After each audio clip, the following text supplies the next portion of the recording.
Hello developers. स्वागत है आपका हमारे Yogesh Dev zone YouTube channel पर।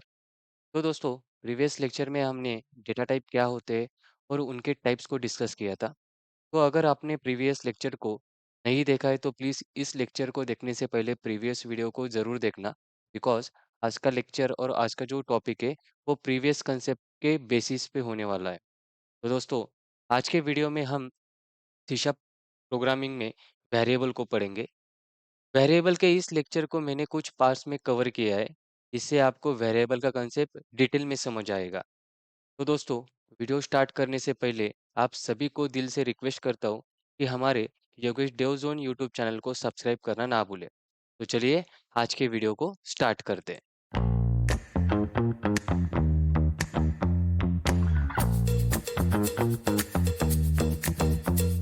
तो दोस्तों, सबसे पहले हमें वेरिएबल क्या होता है, उसे हम क्यों यूज़ करते हैं, ये जानना ज़रूरी है। तो चलिए इसे हम बाय डेफिनेशन से समझते हैं। तो इसकी डेफिनेशन क्या है? Variable is a container that is used to store the data. तो फ्रेंड्स, सी शार्प प्रोग्रामिंग के अंदर वेरिएबल एक कंटेनर होता है जिसका यूज हम अपने डेटा को और वैल्यू को स्टोर करने के लिए या होल्ड करने के लिए करते हैं। तो फॉर एग्जांपल, सपोज ये हमारा घर है और इसमें हमारे पास एक टैंक है। तो टैंक का यूज हम पानी स्टोर करने के लिए करते हैं। तो यह टैंक एक कंटेनर है, इट मीन्स ये एक वेरिएबल है जिसके अंदर हम पानी पानी को मतलब डेटा को स्टोर करके रखते हैं। ठीक वैसे ही सी शार्प प्रोग्रामिंग के अंदर हम अपने डेटा को स्टोर करने के लिए वेरिएबल का यूज करते हैं। तो यहाँ पे मैंने एक एग्जाम्पल के रूप में लिखा है कि ये नाम का वेरिएबल है, एक वेरिएबल है और इसके अंदर ये वैल्यू है 10। तो ए नाम के वेरिएबल में हमने क्या किया है, इस 10 वैल्यू को स्टोर करके रखा है, होल्ड करके रखा है। और ये जो इंट है, ये प्रीवियस वीडियो में हमने देखा था कि ये एक डेटा टाइप है, मतलब जो वैल्यू हम इस वेरिएबल में स्टोर करने वाले हैं उसकी टाइप हमें डिफाइन करनी पड़ती है। तो चलो भाई, आपको ये पॉइंट तो समझ में आया होगा।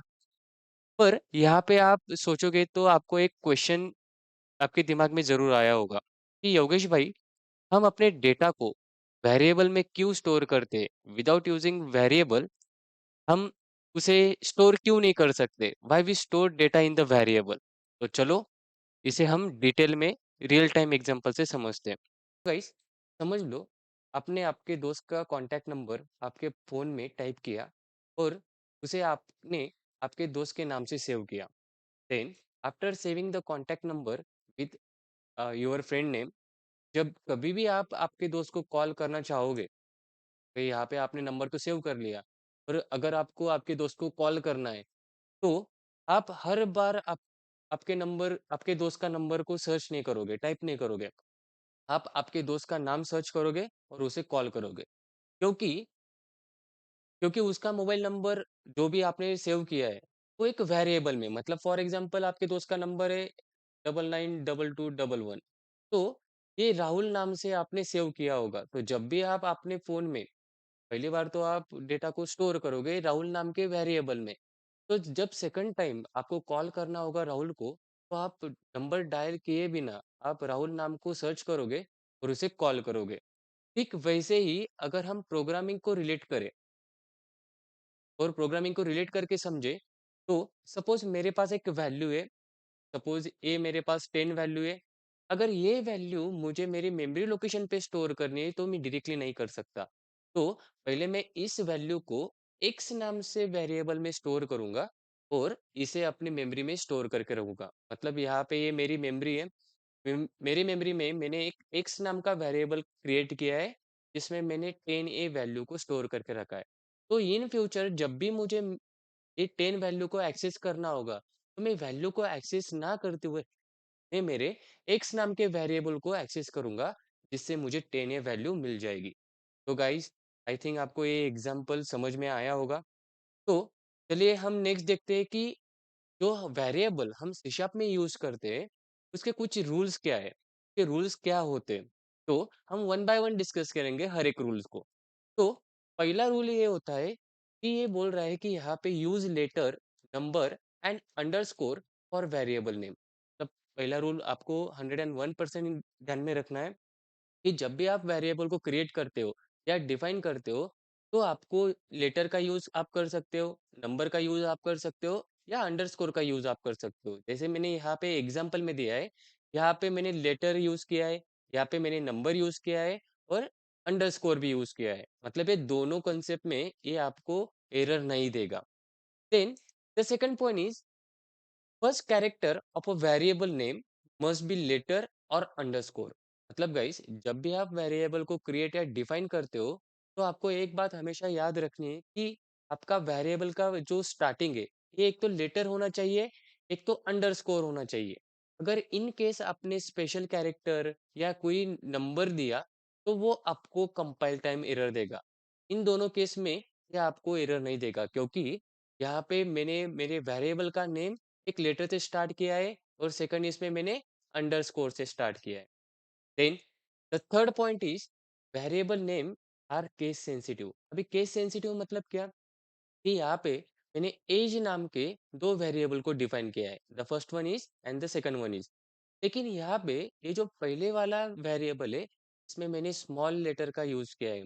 मतलब ये और second variable this is are different variable from each other. तो नेक्स्ट पॉइंट में देखते हैं कि variable name can not contain space or special character except underscore. मतलब जब भी आप वेरिएबल को क्रिएट करते हो तो अगर आपने वेरिएबल को उसके अंदर कुछ स्पेस मेंशन किया then it will give an error. मतलब आप जब भी वेरिएबल को क्रिएट करोगे तो यहाँ पे वो आपको एरर बोलेगा। देन सेकंड, आप डैश यूज़ नहीं कर सकते, आप स्पेशल कैरेक्टर यूज़ नहीं कर सकते। मतलब this is also the wrong way to define or create the variable. And the third one is आप स्पेशल कैरेक्टर का यूज़ कर नहीं सकते। लेकिन यहाँ पे ये अलाउ होता है लेकिन ये रिकमेंडेड नहीं है।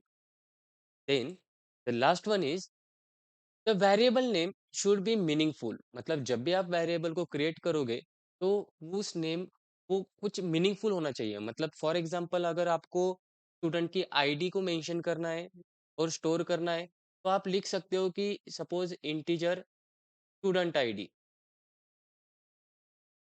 तो इस वेरिएबल के नाम से ही मुझे पता चल रहा है कि मैंने इस वेरिएबल में कौन सी वैल्यू को स्टोर किया है, होल्ड किया है। And follow by the camel case and pascal case. तो गाइस जब भी आप वेरिएबल को क्रिएट करोगे तो आप दोनों में से एक केस को फॉलो कर सकते हो जिससे आपका वेरिएबल और अच्छा बनेगा। मींस कैमल केस मतलब क्या कि पहला जो लेटर होता है वो स्मॉल नंबर में होता है, दूसरा कैपिटल लेटर में होता है and the third one is also a capital letter. मतलब third one is capital letter. तो जैसे आपने कैमल को देखा होगा कि फॉर एग्जांपल कैमल का स्ट्रक्चर ऐसा होता है कि ये होता है एन, एन मतलब स्मॉल, देन ओ मतलब यहाँ पे आपका ओ आएगा, देन यहाँ पे आपका यस आएगा और नेक्स्ट सपोज स्टूडेंट आईडी को मैंने यहाँ पे क्रिएट किया तो यहाँ पे आई आएगा। मतलब एक कैमल केस को फॉलो करता है। और पास्कल केस में जो भी पहला लेटर होगा आपके वेरिएबल का वो आपको इस तरीके से लिखना है। तो दोस्तों आशा करता हूँ कि आज का वीडियो आपको अच्छा लगा होगा। तो मिलते हैं नेक्स्ट वीडियो में। अब तक के लिए धन्यवाद।